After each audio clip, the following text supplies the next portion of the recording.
గోవింద్ నరేష్ గారు, మీకు శుభాకాంక్షలు. ఎందుకంటే ఇది చాలా ఏళ్ళ పోరాటం సమయంలో కానీ ఆ తర్వాత సంచలనాత్మకమైన తీర్పులు రావటం, తర్వాత 2005లో వచ్చిన తీర్పు, తర్వాత జరిగిన ఉద్యమాలు, వీటన్నిటికీ నేను ప్రత్యక్ష సాక్షి కూడా ఉన్నాను. ఆ టైంలో నేను రిపోర్టింగ్లో ఉన్నాను. మందకృష్ణ మాదిగ ఆయన చేసిన పోరాటం ఇవన్నీ.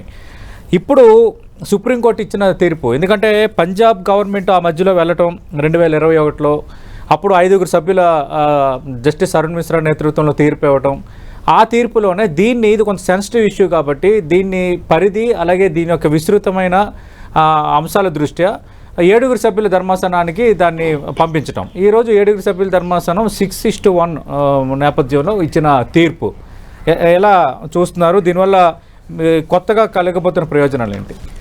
నిజంగా ఈరోజు మాదిగ జాతికి ఒక పండుగ రోజు సార్. ఇది ఒక చారిత్రాత్మక రోజుగా మేము భావిస్తున్నాం. దాదాపు మాదిగలకు 7 దశాబ్దాలుగా ఉమ్మడి ఎస్సీ రిజర్వేషన్ వల్ల తీవ్ర అన్యాయం జరిగింది. సో దాన్ని సరిదిద్దుకునే క్రమంలో ఎస్సీ రిజర్వేషన్ల వర్గీకరణ సాధించుకోవడానికి మందకృష్ణ మాదిగ నాయకత్వంలో దాదాపు 3 దశాబ్దాలు 30 ఏళ్ళలో కలిపేరుగని పోరాటం జరుగుతుంది. ఈ పోరాటానికి ఈ రోజు సుప్రీంకోర్టు ఇచ్చిన తీర్పు పరిష్కారం చూపెట్టిందని మేము భావిస్తున్నాం. ఓకే, అయితే ఈ పోరాటం అనేక దశలు దాటి ఇవాళ సుప్రీంకోర్టు ద్వారా రావడం వెనుక సమాజంలోని అన్ని వర్గాల ప్రజల యొక్క మద్దతు ఉంది. అందువల్ల ఈ తీర్పు పట్ల మాదిగ సమాజం సంతోషంతో ఆనందంతో సంబరాలు చేసుకుంటుంది. ఈ తీర్పు వచ్చినందుకు, ఈ ధర్మమైన పోరాటంలో మాదిగ జాతి గెలిచినందుకు సమాజంలోనున్న అన్ని వర్గాల ప్రజలు కూడా ఇవాళ ఆనందంగా ఉన్నారని చెప్పేసి మేము భావిస్తున్నాం. ముఖ్యంగా మా పోరాటం ఎవరికి వ్యతిరేకమైన పోరాటం కాదు. గతంలో ఉమ్మడి ఎస్సీ రిజర్వేషన్ విధానం కొనసాగడం వల్ల మాదిగలకు జనాభా దామాషా ప్రకారం రావాల్సిన అవకాశాలు విద్య, ఉద్యోగ, సంక్షేమ, రాజకీయ రంగాల్లో రాలేదు. మా జనాభా ముఖ్యంగా ఇప్పుడు తెలంగాణ రాష్ట్రంలో ఎస్సీలలో అత్యధిక జనాభా మాదిగలది ఉంది. 2వ రేషియోలో మాల సామాజిక వర్గం సంబంధించి ఉంది.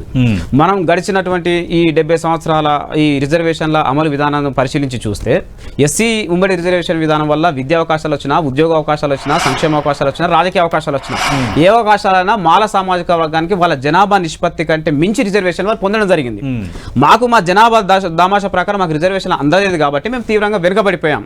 కాబట్టి దానికి పరిష్కారంగా ఎస్సీ రిజర్వేషన్ వర్గీకరణ జరగాలని దాని మీదనే మాదిగలు ఇన్నేళ్ళు పోరాటం చేసుకుంటూ వచ్చారు. ఆ పోరాటం అనేక దశలు, అనేక ఇబ్బందులు, అనేక సమస్యలు, అనేక గుండాలు, సుడిగుండాలు దాటుతూ ఇవాళ పరిష్కారానికి వచ్చిందని చెప్పేసి మేము భావిస్తున్నాం. ఈ నేపథ్యంలో ఏదైతే ఒక సంచలనాత్మక సామాజిక న్యాయ స్ఫూర్తికి, రాజ్యాంగ స్ఫూర్తికి లోబడుతూ ఒక సంచలనాత్మక తీర్పిచ్చి మాదిగ ప్రజల యొక్క చిరకాల ఆకాంక్ష నెరవేర్చినటువంటి జస్టిస్ చంద్రచూడి గారి నేతృత్వంలోని రాజ్యాంగ ధర్మాసనానికి యావత్ మాదిగ జాతి తరపున మేము కృతజ్ఞతలు తెలియజేస్తున్నాం సార్. గోవింద్ నరేష్ గారు, అంటే ఇక్కడ నుంచి ఏం చేయబోతున్నారు? ఎందుకంటే ఒక కీలకమైన లక్ష్యాన్ని అందుకున్నారు. ఇక ఉద్యోగాలు, నోటిఫికేషన్లు ఇవన్నీ ఇక రాబోతున్నాయి.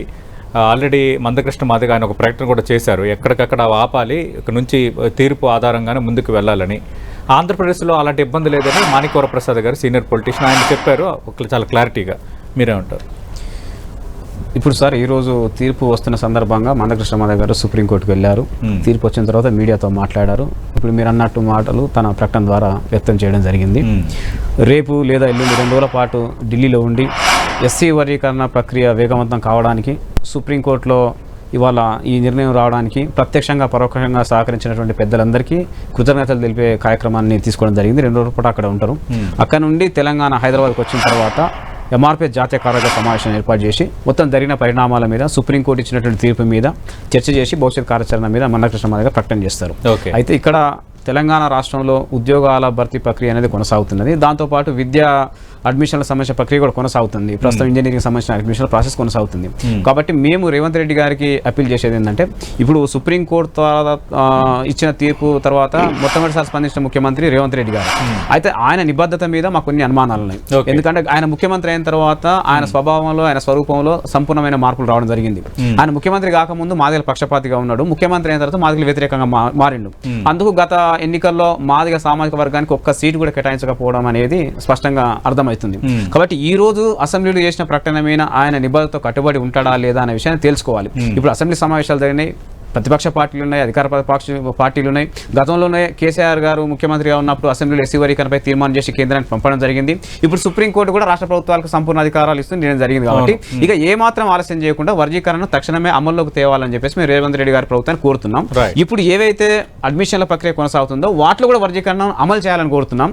ఇప్పుడు భర్తీ కాబోతున్న ఉద్యోగాలకు సంబంధించినవి కూడా క్లారిటీ ఇచ్చారు. నోటిఫికేషన్ ఆల్రెడీ ఉన్నవి వీటన్నిటికి సంబంధించి ప్రత్యేకంగా ఆర్డినెన్స్ కూడా తీసుకొస్తామని అసెంబ్లీ సాక్షిగా చెప్పారు ముఖ్యమంత్రి. ఇంకా అందులో ఆయన అసెంబ్లీ సాక్షిగా చెప్పినప్పుడు కొంచెం కమిటెడ్గానే మనం చూడాలి. అక్కడి వరకు అమలు కానప్పుడు ఖచ్చితంగా మనం మాట్లాడదాం. గోవింద్ గారు 100% దాన్ని ఇమీడియట్గా అమల్లో తీసుకొని నిరూపించుకోవాలంటున్నాం అంతే.